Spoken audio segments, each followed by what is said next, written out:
सफ़र का महीना शुरू हो जाएगा 17 अगस्त को। हर साल जब नया चांद लीव एंगल पर होता है तो यहाँ से सफ़र के महीने का आगाज़ होता है। ऐसी सिचुएशन को ओवरकम करने के लिए अपनी विल को स्ट्रॉन्ग रखिए, अपने सेंसेस ऑन रखिए। 2.25 दिन का इवेंट ही अगर आपको घेर ले, 2.25 दिन के इवेंट में ही अगर आप गलत फैसले कर लें तो इसका मतलब ये हुआ कि आप कोई बड़े ही लीडर टाइप आदमी नहीं है।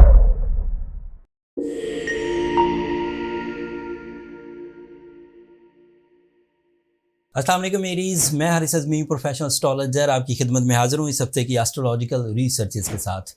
15 अगस्त से शुरू होने वाला हफ्ता जो कि 21 अगस्त तक चलेगा, इस हफ्ते बज़ाहिर एक ही तब्दीली है, लेकिन इस तब्दीली की वजह से ज़िंदगी के कई शोबों में नई तर्ज के फ़ैसले करने की मौके मिलेंगे एरीज़ नेचर को।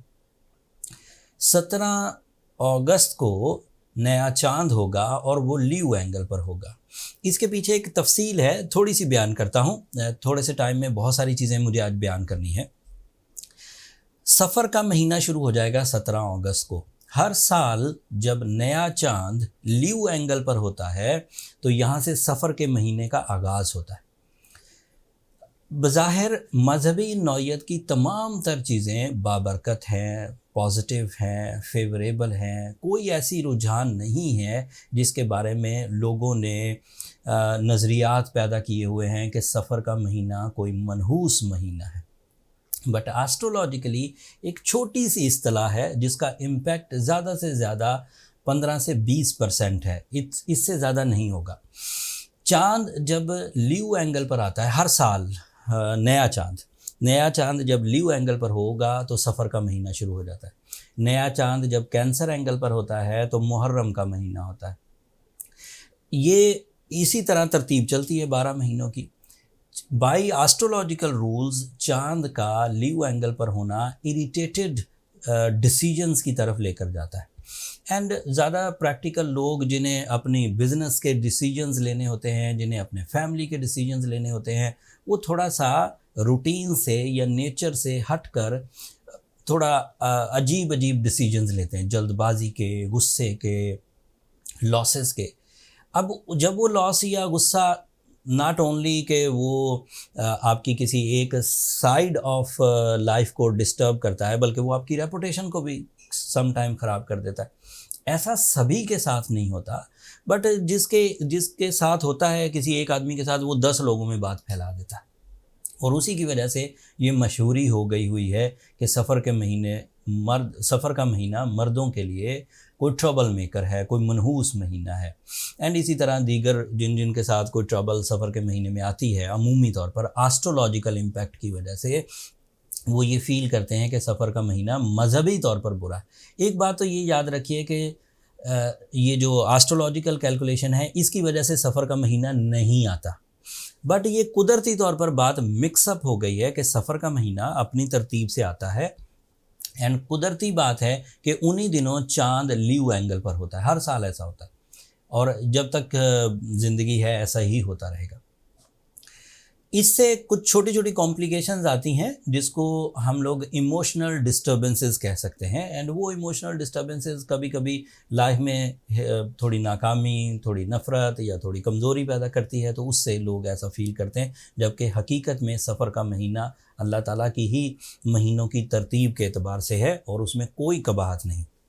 एस्ट्रोलॉजिकली ये कुछ दिनों का टाइम होता है जब नया चांद लीव एंगल पर हो। वैसे तो ये 2.25 दिन का टाइम है, बट इसके इम्पैक्ट कोई 7-8 दिन चलते हैं और वो टाइम इस हफ्ते आएगा। तो ऐसी सिचुएशन को ओवरकम करने के लिए अपनी विल को स्ट्रॉन्ग रखिए, अपने सेंसेस ऑन रखिए।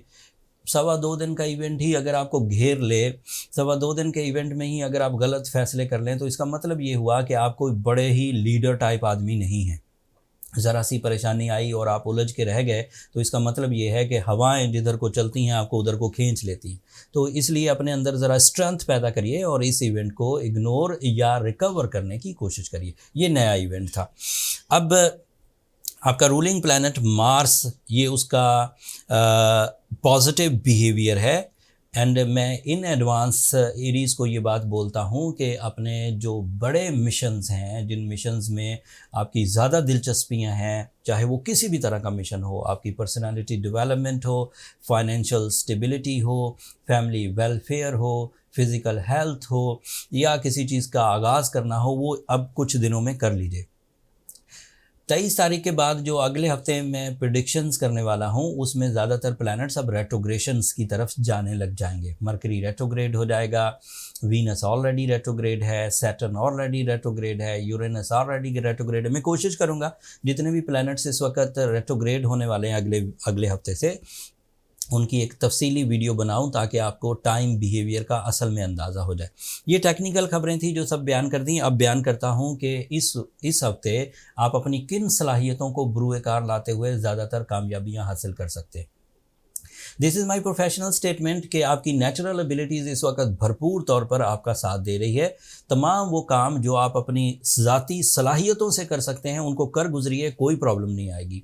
आपकी मैनेजमेंट एबिलिटी, आपकी कम्युनिकेशन स्किल्स, आपका फ़िज़िकल स्टैमिना, आपकी डीप थिंकिंग, ये सब आपको फेवर कर रही है। इसके बिहार पर आप अपनी तालीमी सरगर्मियाँ जारी रख सकते हैं, आप अपने कारोबार को बढ़ा सकते हैं, आप ख़रीदो फ़रोख्त कर सकते हैं, आप घर की ताज़ीन व आराइश कर सकते हैं, आप अपने अमराज को ठीक करने के लिए अपने लाइफ स्टाइल में चेंजेस ला सकते हैं, आप अपनी बुरी आदतों को कवर करने के लिए कोशिशें कर सकते हैं, आप अपने खौफ को दूर करने के इक़दामात कर सकते हैं, आप अपने अंदर नफ़रतों की बढ़ती हुई जज्बाती कैफियत को कंट्रोल कर सकते हैं, आप अपने अंदर से बुज़दिली ख़त्म कर सकते हैं। ये सिर्फ एक प्लैनेट के बेनिफिट्स हैं, that is Mars, that is your ruling planet, and that वो एक बहुत अच्छे एंगल पर है। एक और ख़बर सुनिए, सूरज का ये आखिरी हफ्ता है आपके 5th एंगल पे, that is ideal for your leadership quality, for your communication skills, public dealing, face value, increments, authorities को ग्रैब करने की कोशिश करना, किसी चीज़ का आगाज़ करना, ट्रैवल करना, ये सब भी आपके लिए फेवरेबल है। हाउसवाइफ्स के लिए अपने घर में इत्तफाक और बरकत पैदा करने के लिए इस वक्त नेचुरल फ्यूल मौजूद है। घर से बैठ के अगर कोई वर्किंग लेडी अपने काम को बढ़ाना चाहती है तो वो मौजूद है। सूरज 5th एंगल पर ह्यूमन नेचर में अपनी सलाहियतों को मैच्योर करने में बहुत मदद देता है। अगर कोई बंदा लापरवाही के उनसर से, लापरवाही की बीमारी से लड़ रहा है तो this is the right time जब वो अपनी इस लापरवाही पर मुकम्मल तौर पर काबू पा सकते हैं। वो ड्यूटीफुल हो सकते हैं, रिस्पॉन्सिबल हो सकते हैं, कॉन्फिडेंट हो सकते हैं, एंड उसी तरह की जिम्मेदारियां निभाने के लिए उनके पास जिस तरह की करेज चाहिए होगी वो मुयस्सर है। एरीज स्टूडेंट्स सूरज की इस सपोर्ट के एवज़ अपनी एग्ज़ाम्स की प्रिपरेशंस कर सकते हैं, उनका कुव्वत हाफ़ज़ा तेज़ होगा एंड उनके अंदर कंसंट्रेशन पैदा होगी। मार्स तमाम क्रिएटिव एरीज़ को फेवर दे रहा है, सूरज तमाम क्रिएटिव एरीज़ को फेवर दे रहा है। तो हर तरह का क्रिएटिव एरीज़, चाहे वो लिखने से रिलेटेड हो, परफॉर्म करने से रिलेटेड हो, रिसर्च से रिलेटेड हो, वो इस वक्त अपने अंदर कुछ ग्रोथ देखेंगे और उन्हें ज़्यादा से ज़्यादा इस पर काम करना चाहिए। जुपिटर आपके 2nd हाउस में है। अगर जुपिटर के 2nd हाउस में आने के बावजूद एरीज़ अपनी फाइनेंशियल स्टेबिलिटी हासिल नहीं कर सके, अपने सोर्स ऑफ इनकम डेवलप नहीं कर सके, मल्टीटास्किंग नहीं कर सके, तो इट मीन्स के इससे अच्छा time by the support of Jupiter दोबारा 12 साल बाद आपको मिलेगा। जुपिटर दीगर तरह से आपको सपोर्ट करता रहेगा, कभी टीम वर्क को सपोर्ट करेगा, कभी पार्टनरशिप को सपोर्ट करेगा, कभी लकी फैक्टर्स को सपोर्ट करेगा, कभी फैमिली सपोर्ट के एवज़ आपकी कामयाबियां दिखेंगी, लेकिन डायरेक्ट सक्सेसेस जिसमें आपकी अपनी सलाहियतें आपके लकी फैक्टर के एवज़ आपको कामयाबियां देती हैं, वो इस साल मुयस्सर हैं। इसके बाद जुपिटर दोबारा आपके 2nd एंगल पर आपकी फाइनेंशियल सपोर्ट के लिए 2032 में आएगा। इसलिए जिन लोगों को भी अपनी कारकर्दगी को, फाइनेंशियल कारकर्दगी को बेहतर करना है, उनके लिए ये बेस्ट टाइम है। सैटर्न का रेट्रोग्रेड होना भी एरीज़ के लिए फेवरेबल है। अगर सैटर्न डायरेक्ट होता तो आपके 12th एंगल पर वो उसने डायरेक्ट होना था। रूल्स ऑफ एस्ट्रोलॉजी के मुताबिक सैटर्न का डायरेक्ट होना आपके लिए सेहत के मसाइल लेकर आता। सैटर्न का डायरेक्ट होना आपके लिए रेशो ऑफ सक्सेस को डिक्रीज़ करता। सैटर्न का डायरेक्ट होना आपके लिए फ़िज़िकल क्राइसिस पैदा करता। Sensitivity is over thinking, but उसका रेट्रोग्रेड होना आपको उन सब चीज़ों, उन सब झंझटों से आज़ादी दे रहा है जिनकी वजह से आपको ट्रबल्स हो सकती थी। सो सैटर्न का रेट्रोग्रेड होना ब्लेसिंग्स, सन का 5th एंगल पर परफॉर्म करना ब्लेसिंग्स, मार्स का 6th एंगल पर परफॉर्म करना ब्लेसिंग्स, मरकरी का 6th एंगल पर परफॉर्म करना ब्लेसिंग्स। सो इतनी ब्लेसिंग्स लेने के बाद अगर आप फिर भी कामयाब नहीं होते तो फिर आपके अंदर कोई कमी है। ऐसा मुमकिन है, किसी आदमी को बाहर में ट्रबल्स आ सकती हैं bye their own abilities, own performances, ground realities, वो बंदा कुछ गलत डिसीजंस ले सकता है। अगर इस तरह की सिचुएशन हो तो उसे पहले तो अपनी विल से ही कवर करने की कोशिश करिए। एरीज लीडर टाइप के लोग होते हैं, मुझे लगता है कि वो कवर कर जाएंगे, बट अगर उन्हें लगे कि उनकी बारहा कोशिशों के बावजूद वो अपने आप को कवर नहीं कर पा रहे तो फिर उन्हें सूरह शम्स का सहारा लेना चाहिए। वैसे ही तिलावत कुरान मजीद, अल्लाह को याद करना इत्मीनान कल्ब की वजह बनता है, रहनुमाई मिलती है, खैर और बरकत मिलती है, बट सूरह शम्स को 5 दफ़ा दिन में पढ़ने से ट्रीटमेंट भी मिलता है। इस ट्रीटमेंट के इवज़ टाइम बिहेवियर्स का अनफेवरेबल होना फेवरेबल होने में बदल जाता है। एंड साथ में being a Aries blue sapphire पहनना आपके लिए एक साइंटिफिक रेमेडी है जिससे आपकी सलाहियतें इन्हेंस होंगी, बूस्ट अप होंगी। अमूमी तौर पर इससे जनरल कॉम्प्लिकेशंस रिजॉल्व हो जाती हैं।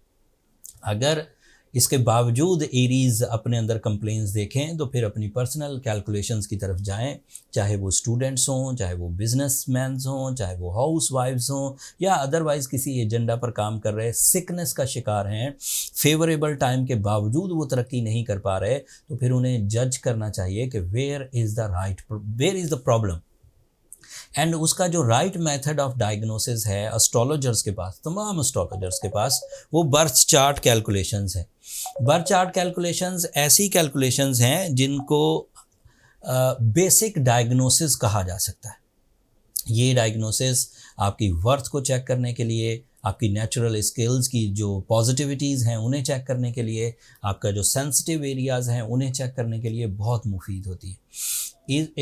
सेंसिटिव एरियाज़ का अगर पता लग जाए कि आप किस फील्ड में बहुत वीक परफॉर्म कर रहे हैं तो उसे ठीक किया जा सकता है, उस सेंसिटिविटीज़ को डिक्रीज़ किया जा सकता है। बर्थ चार्ट कैलकुलेशंस के लिए ये नंबर नीचे चलते रहते हैं एरीज़, आप इन पर रब्ता करके अपने लिए टाइम ले सकते हैं। वो फ्री फोरम नहीं है, बहुत अरसे से ये मैं बात बता रहा हूँ, होपफुली अब आप अंडरस्टैंड कर गए होंगे। अगले हफ्ते तक बड़ी चेंजेस हैं। अब अगले हफ्ते से मज़ीद कुछ हफ्तों तक बड़ी तब्दीलियाँ आएंगी। सादा लफ्ज़ों में अब आपको अपने आप को टाइम को समझकर चलना होगा। मरकरी अगले हफ्ते रेट्रोग्रेड हो जाएगा, सन एक नए एंगल पर चला जाएगा, मार्स एक नए एंगल पर चला जाएगा। ये सब तब्दीलियाँ आपके अंदर मेजर चेंजेस पैदा करेंगी। ऐसा नहीं हो सकता कि सोलर सिस्टम में चेंजेस आ रही हों और टाइम वैसा ही चलता रहे जैसे पहले चलता है। सिर्फ प्लैनेट्स अपना एंगल बदलते हैं। आप रोज़ देखते हैं एरीज, सूरज ज़रा सा एंगल बदलता है, सुबह से दोपहर हो जाती है। सूरज ज़रा सा एंगल बदलता है, दोपहर से शाम हो जाती है। ज़रा सा एंगल बदलता है, शाम से रात हो जाती है, सिर्फ एंगुलर चेंजेस से। इसी तरह 7 ऑब्जेक्ट्स हैं सोलर सिस्टम में जो मूव कर रहे हैं, ज़रा सा एंगल बदलते हैं, चेंजेस आ जाती है। लोगों को वो चेंजेस दिखती नहीं है तो लोग ये समझते हैं कि चेंजेस है भी नहीं। उन्हें लगता है सोलर सिस्टम सिर्फ सूरज का नाम है। It is a system based on 7 objects, और वो सूरज से कई गुना बड़े। जब वो अपने एंगल्स बदलते हैं तो लाइफ में टाइम बिहेवियर्स चेंज होते हैं। वो तफसील अगले हफ्ते बयान करता रहूँगा। अब तब तक के लिए मुझे इजाज़त दीजिए, बात लंबी हो गई। अपनी दुआओं में मुझे और मेरी टीम को ज़रूर याद रखिएगा एरीज़। आप लोगों की दुआएं हमारे लिए बहुत मायना खेज़ हैं। चैनल को सब्सक्राइब करना भी मत भूलिएगा। आप लोगों की सब्सक्रिप्शन हमारी हौसला अफजाई की वजह बनती है। अगले हफ्ते की वीडियो मिस मत करिएगा, उसमें काफ़ी डिटेल होगी। अगले हफ्ते तक के लिए इजाज़त दीजिए। अल्लाह ने के बाद।